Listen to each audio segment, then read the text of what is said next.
Hello plant parents. How many of you have indoor plants at home?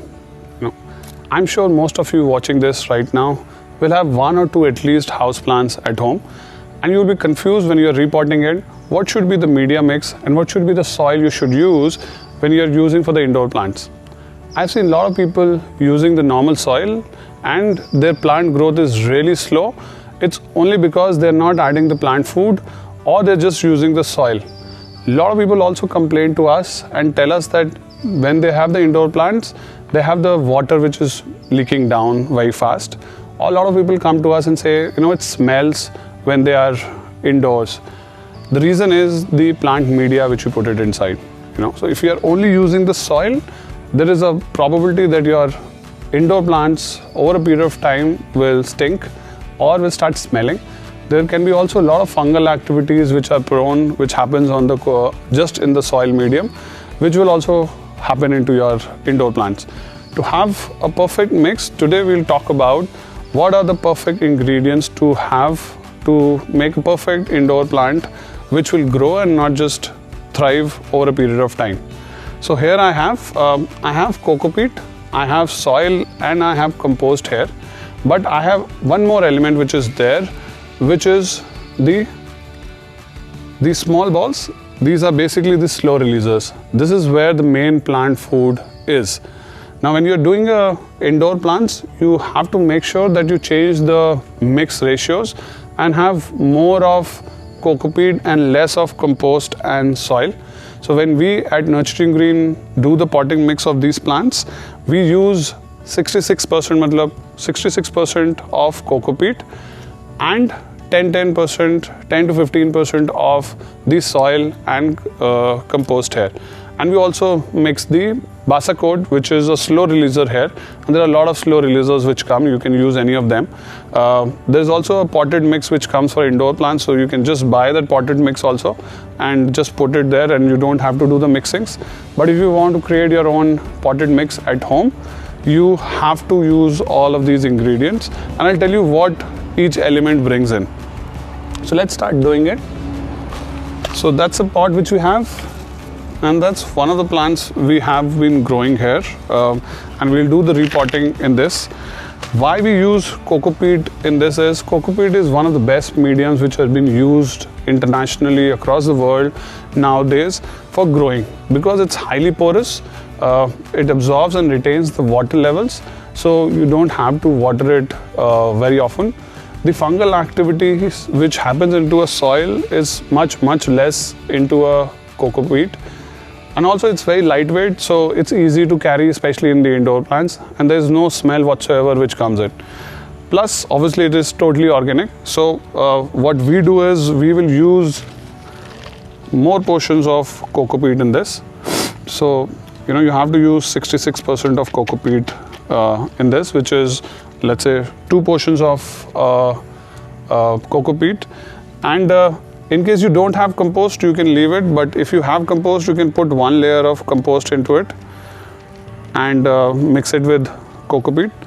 Soil, usually we don't use it, and I don't recommend the soils because different regions of India and different worlds can have different soil mix and different composition. So here we are in North India and the composition is very porous, so I'm using it. But if you have a very clay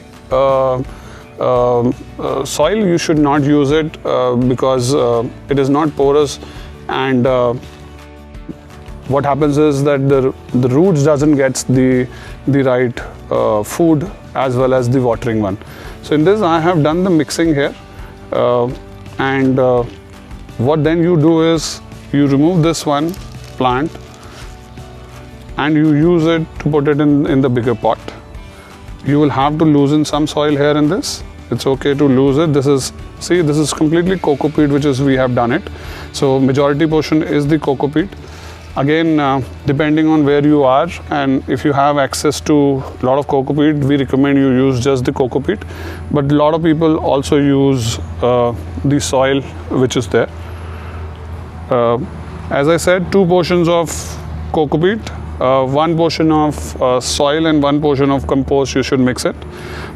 And a very important element which is also to be added into it is the slow releasers. is usually in a 5-inch pot you should have 2 teaspoons. So you know why I'm putting it below, because a lot of your roots are at this position, so they get mixed around it in it. And let me just do the mixing of this.